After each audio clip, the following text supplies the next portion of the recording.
Welcome to LCRL's Liberty Alert in Washington, D.C. with your host, Dr. Gregory Seltz. Talking two kingdom citizenship, bold biblical principles for a robust public Christian life. And now, your host, Dr. Gregory Seltz.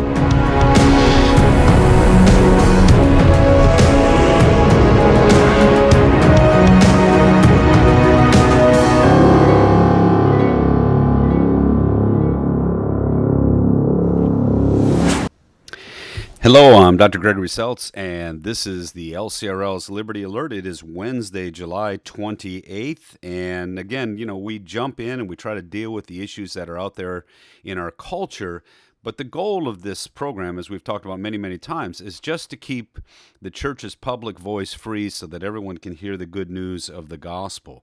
And, this is a time when the government itself is challenging the witness of the church in the public square.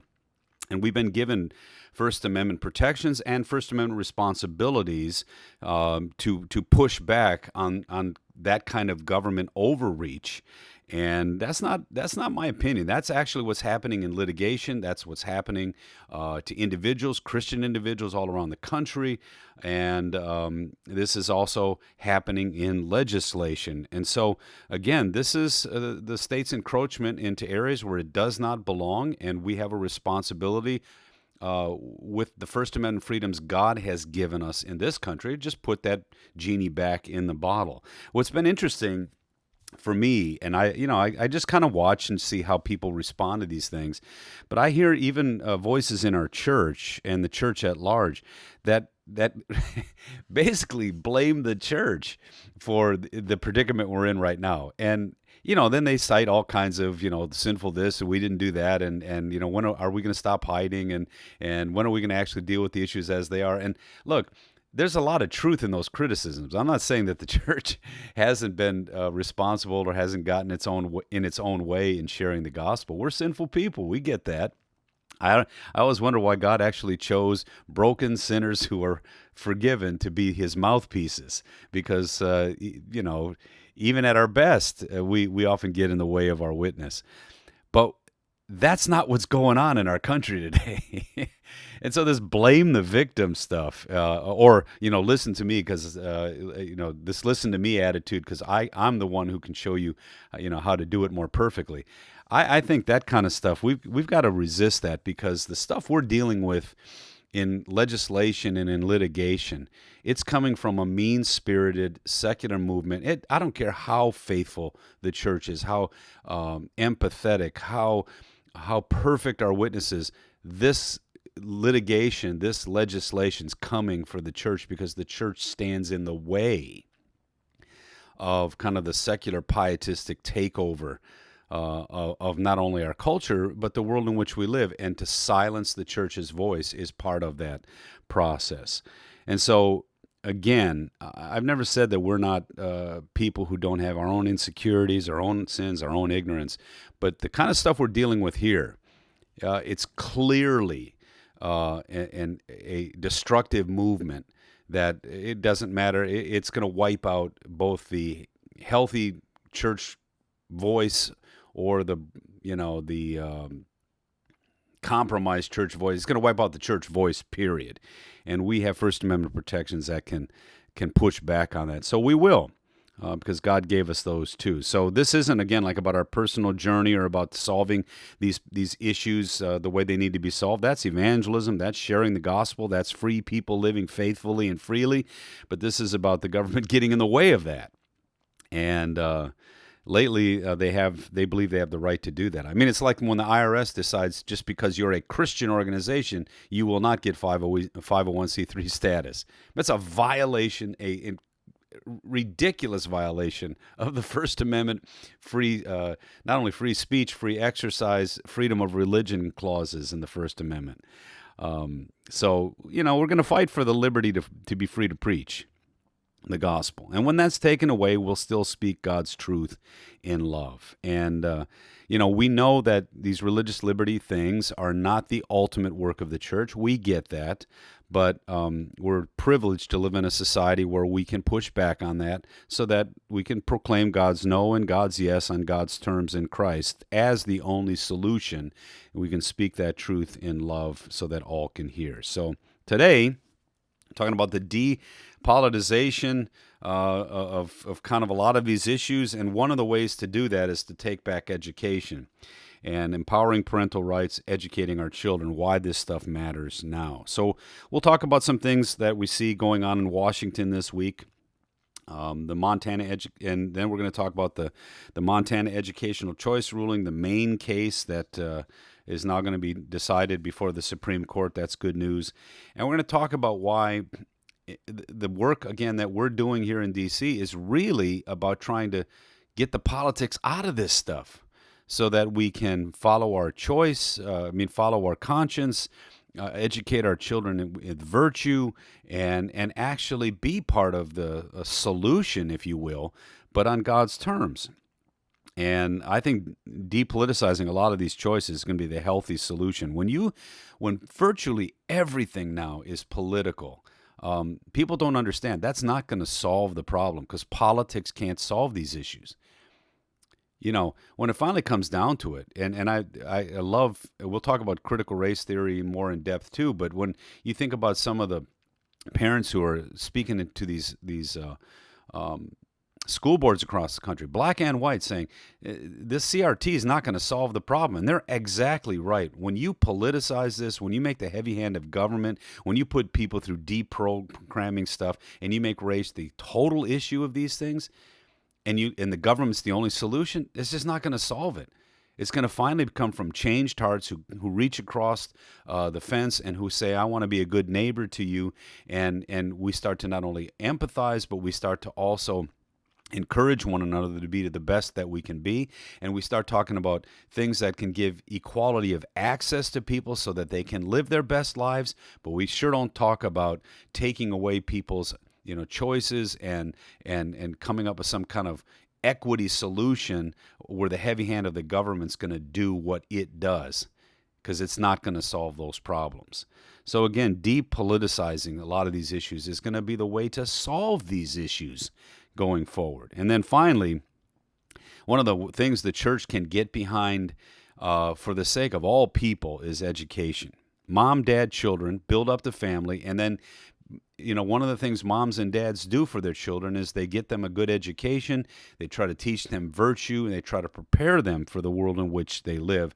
Well, educational choice is its time has come. And it's not educational choice, but parental choice that we fight for, because that's really going to give kids of all socioeconomic strata, of all races, a great opportunity to live successful lives. And what we want is not just successful lives, but virtuous, faithful lives that will look to care about all those God brings into their midst. So again, we talk about that today. So thanks again so much for your prayerful support. And again, during this pandemic, you guys have stood by us. We're so thankful. Things are starting to open up. We pray that I've heard that things are going to start shutting down again. I'll let you know if we hear that. We're going to have to deal with this again because the government can't start telling us when to live, when not to live. If you are a person who's vulnerable to COVID-19, take precautions. There's no doubt about it. But again, for the rest of the country, again, to go through something like we went through this last year, I've been doing some research on the variant. It's 1/10 as lethal as COVID-19. And you may get it, but you may not even know you have it. That doesn't mitigate that some people who get it really struggle with it. But again, this idea of shutting everyone down and putting masks on children, and oh my gosh, I hope we don't get into all that again. But we'll see. We'll see. So this week, let's step back and, again, thanks for your prayerful support. And if you want to use our resources on all these issues and more, lcrlfreedom.org, lcrlfreedom.org, and put all those resources to work. So this week, just a couple of things that I have seen that are happening. Again, it just shows you what a bizarre time we're really in, because there was a ruling from the Supreme Court where the Catholic Church can hire. I use that word improperly because Catholic priests are not hired, in that regard. But let's use words, vernacular that people can understand. That Catholic Church can hire Catholic priests who believe in Catholic teaching. That was the ruling. And you finally ask yourself, how in the world did it get to a point where it went all the way to the Supreme Court? That just makes common sense. But this is what the church is up against. That there were people fighting to say, well, you don't have the right to just hire Catholic people for the Catholic Church, the Catholic priesthood. That was the same thing that was happening in California with the pro-life clinics. The pro-life clinics were being told, you have to hire not only people who don't believe in pro-life work, but then also you have to talk about abortion on demand, and you got to give people abortion advice. No, we're a pro-life clinic. If they want abortions, they can go to a Planned Parenthood clinic. And believe me, that's all Planned Parenthood does. So, and they're everywhere. One of the most racial issues in our country is Planned Parenthood, and no one talks about it. No one talks about how it was the whole point of Planned Parenthood was designed to actually wipe out black folks in the country in which we live, and yet somehow they've turned that around to where Planned Parenthood is basically a panacea to people of color. Now, I don't know who their PR people are, but man, anyone who can convince people that the organization which was inaugurated and designed to kill black people because of their Darwinian, and by the way, Darwinism is the foundation of supremacy, and it's still being taught in your schools. It's not white supremacy anymore. It's got a diverse face, but Darwinism is still being taught as the truth of the day, and yet it's the foundation of supremacy and racism. And it founded organizations like Planned Parenthood, and all they did was PR'd it now to the point where people are killing themselves in the name of choice, but they're doing exactly what Margaret Sanger would have wanted them to do. Crazy stuff. But how did we get to a point where the Supreme Court ruled Catholic churches can hire Catholic priests who believe in Catholic teaching? Shouldn't that just be common sense?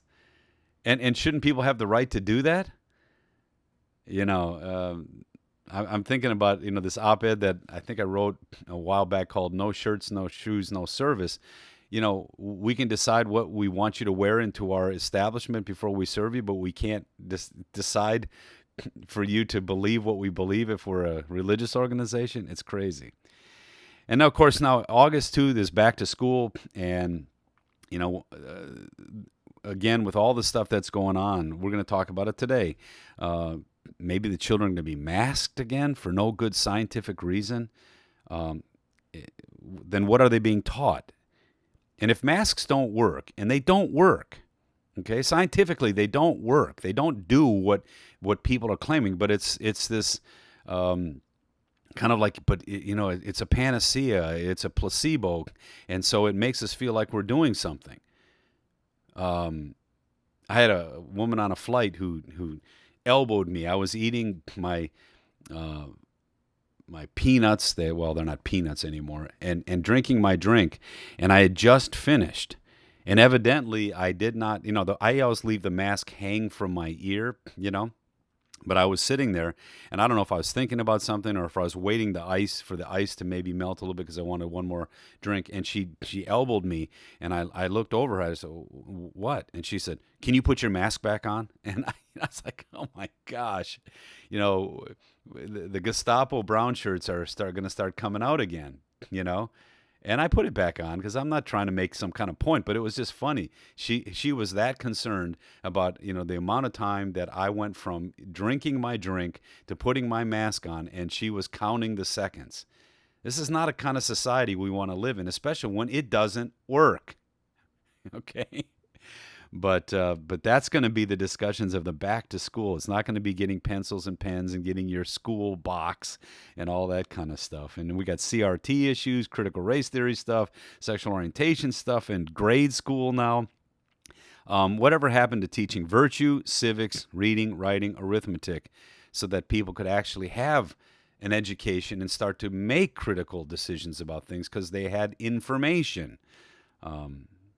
So I just think parental choice, its time has come because we need to depoliticize this, and parents have a responsibility to educate their kids because that's the best opportunity for their kids to succeed in society.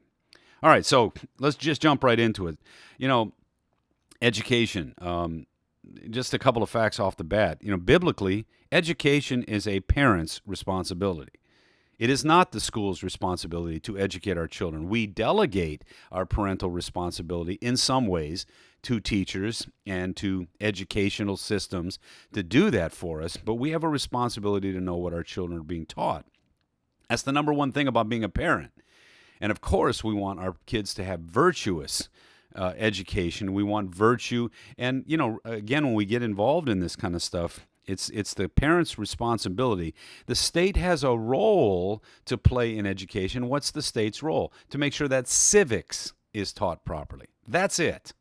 If we want to talk about the state's responsibility, they want people to know the Constitution, the Declaration. They want to know civics, those kinds of things. That's all the state's role is.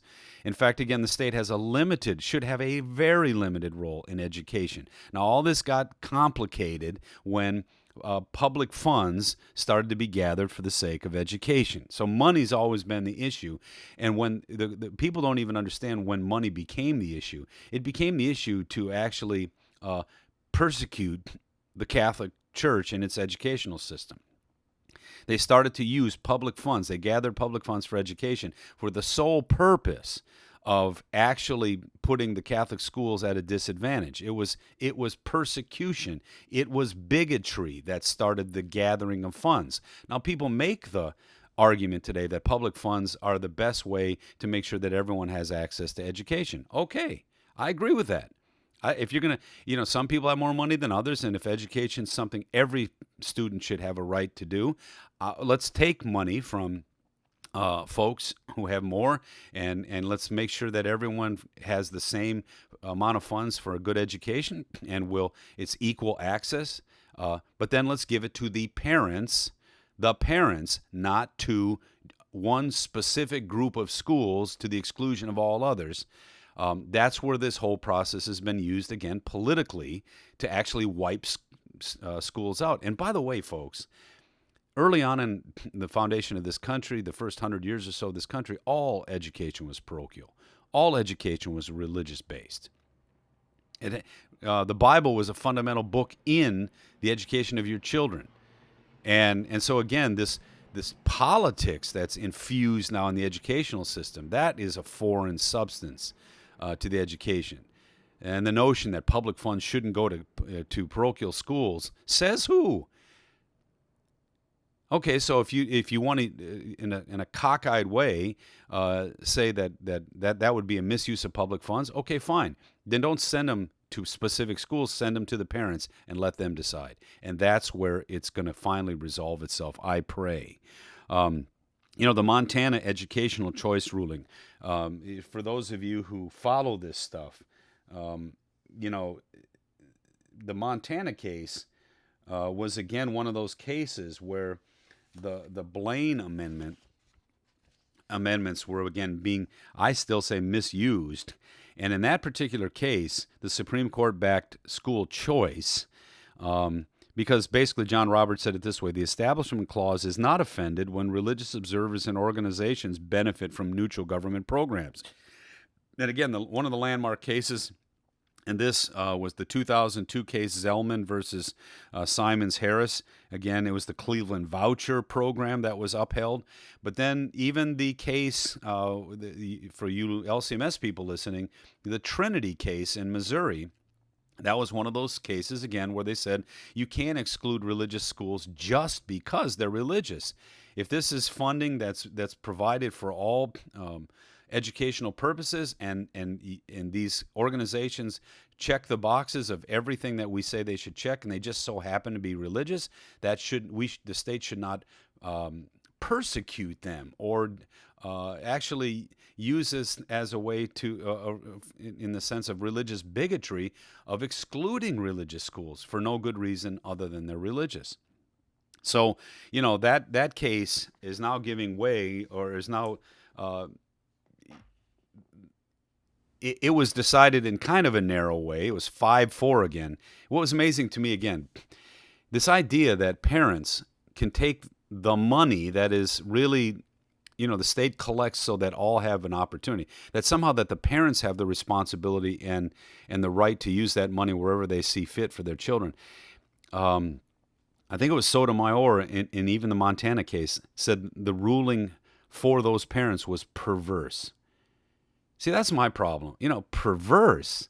What are you talking about, perverse? Parents have that responsibility, Madam Judge. Not you, not school boards. And so if we've created this egalitarian, equal opportunity way of getting people resources to get a good education, great. Although that's not why it was first started. It was first started to actually persecute Catholic schools. And we should be ashamed of that. But to call giving parents the responsibility perverse? See, that's again, where is this kind of, these accusatory statements, where do they come from? The government is not the sole monitor of these kinds of things. So again, the Blaine amendments, in this case in Montana, the Blaine amendments were an outgrowth of anti-immigrant, predominantly anti-Catholic sentiment, and we should wipe these Blaine amendments out. They've been PR'd to sound like they're just keeping, they're making sure the government doesn't make a stand on religion. That's never been what they were about. And if you give parents the choice for where these resources go, okay, well, that solves the issue. So the Maine case is going to be a similar case of parental rights before the court, and they took that up. So we'll see, we'll see if they finally come down to the point where education is properly put back in the parents', it's the parents' responsibility.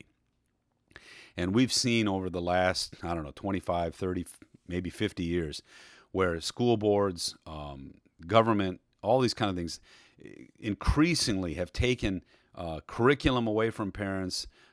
In fact, there was an article I just read where they were doing some of this equity stuff with grade schoolers, and the students were told not to tell their parents. And this one little girl said, well, I was told, that if I had questions that I could talk to my mom. And by the way, they were forced to answer all the questions, even ones that made them uncomfortable. And so she just thought, well, my mom told me if I was ever uncomfortable, I should be able to talk to her. And I just thought it was wrong. Of course it's wrong. 4th grade? You're told not to tell your parents what's being taught in 4th grade? I don't think so. So that's kind of where we're at with this kind of stuff. And so what's interesting to me is when people say, well, we should stay out of this stuff, I go, we're the ones trying to depoliticize this stuff. We're not politicizing this. We're saying, you're telling my child you can't tell them about critical race theory and what's being taught, that you can't tell them what's being taught in the classroom, sexual orientation, gender identity. We can take your child to a counselor. We can even start to do puberty blockers, and the parents won't be told. Who's being political here? And where did you get the fundamental principle for us is honor your father and your mother. That is the root of all authority. All authority goes back to the family. And so all other authority is delegated authority, whether it's the police.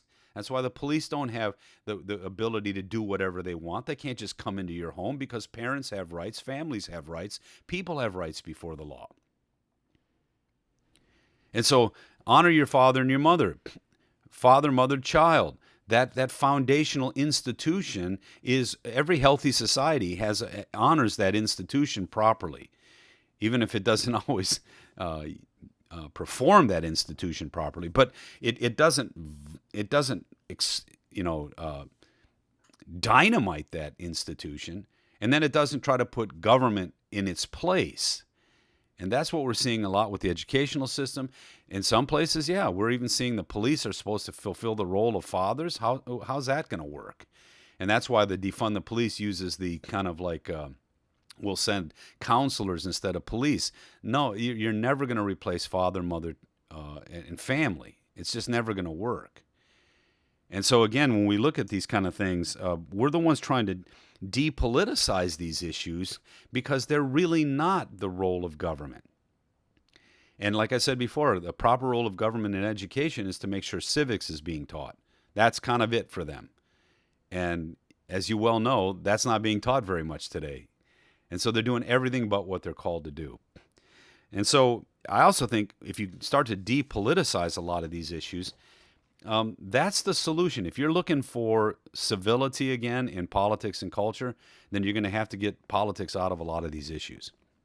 And that's one of the reasons why when we teach two kingdom engagement, we have a grid of engagement. Most issues should be solved by free people voting their conscience and free people actually loving their neighbors and keeping politics out of these things. There's a few issues that rise to the point of, we've got to have a law for this. We can't exist without some curbing power here. And religious liberty, sanctity of life are these kind of issues, let the punishment fit the crime type of stuff. But again, limited government, enumerated issues, that's the goal. And the rest of it should be decided by free people and community. And today, every little thing is being decided by politics and the coercive power of government. Even big businesses got involved in this kind of stuff. We'd much rather see small businesses, people living free lives in community, church people trying to actually serve their community, even free people who may not be church folks, who still want to be free and be good neighbors. That's where a lot of these decisions should be decided.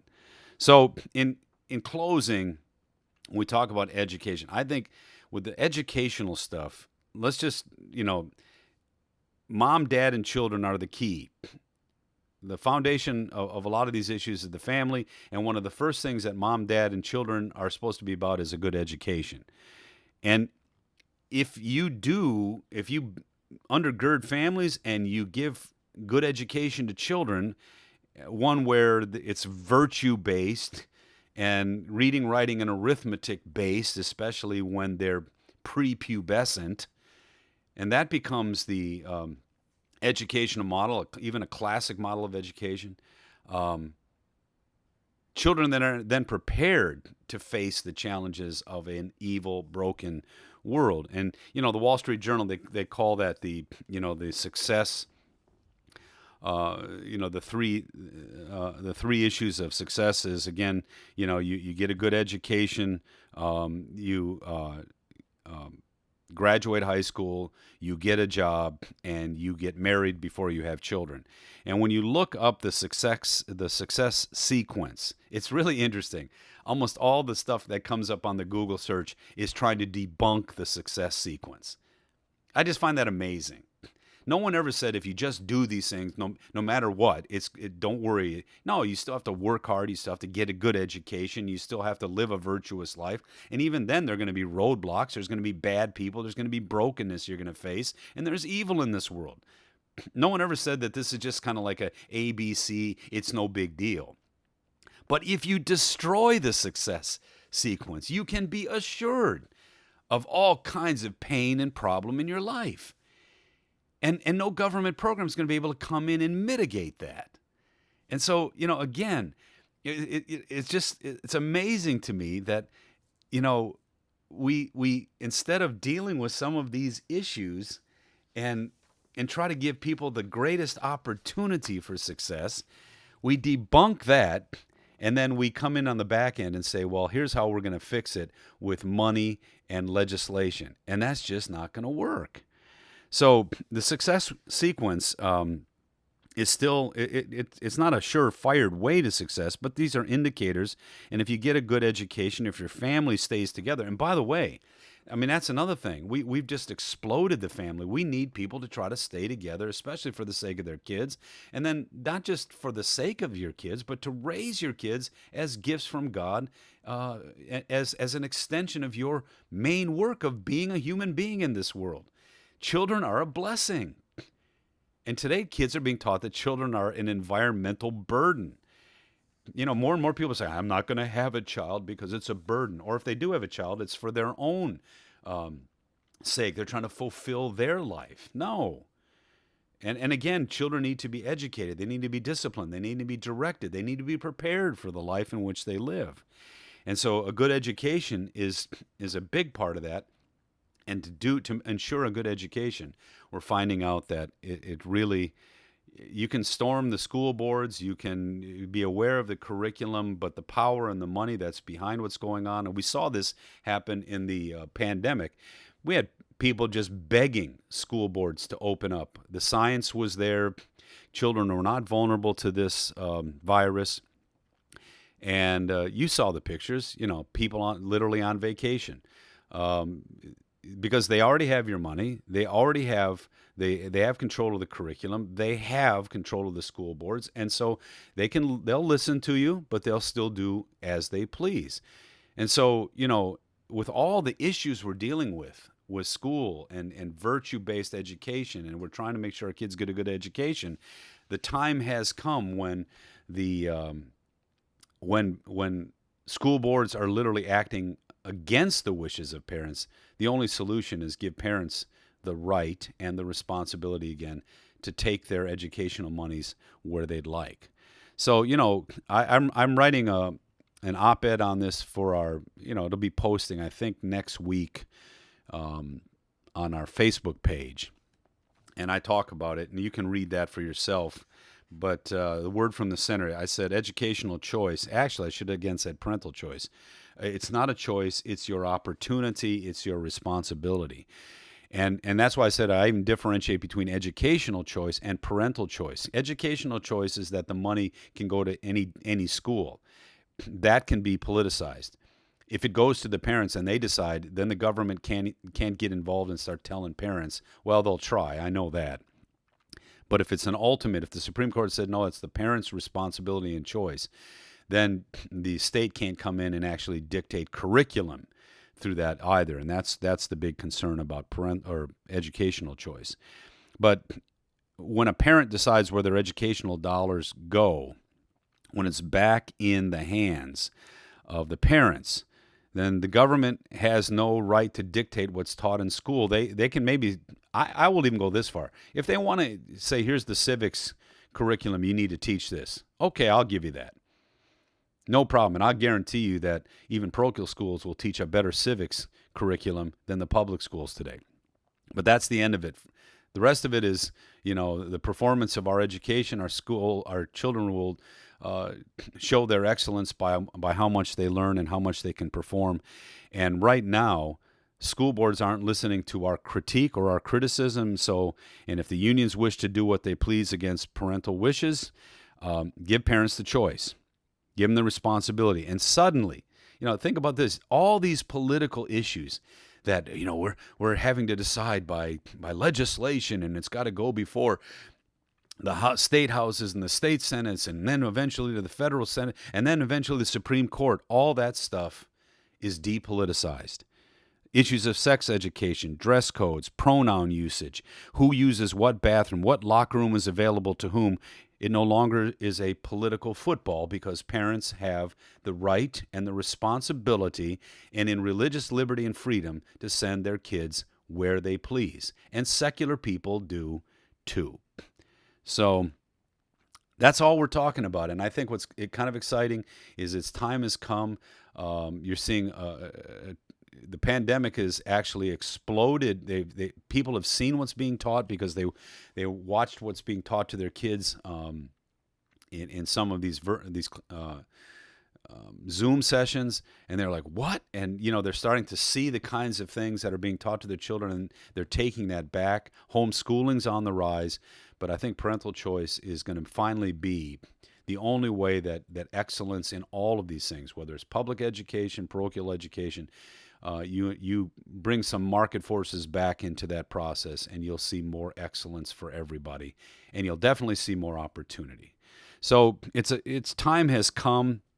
And I think this is one of those this is one of those issues that I think Christians can get behind, and not get behind just because it's good for us. I mean, it's good. It'll be good for the parochial school system, but it's just good for everybody to have stronger parent involvement in kids' education, and parents, again, taught that this is their responsibility, and children who get a opportunity for a better education.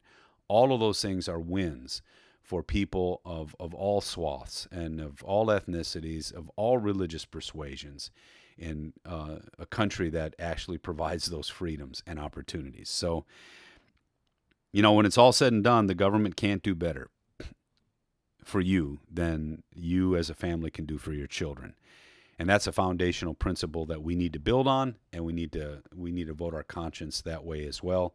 And let's pray that the Supreme Court kind of makes common sense again and puts the authority structure of family,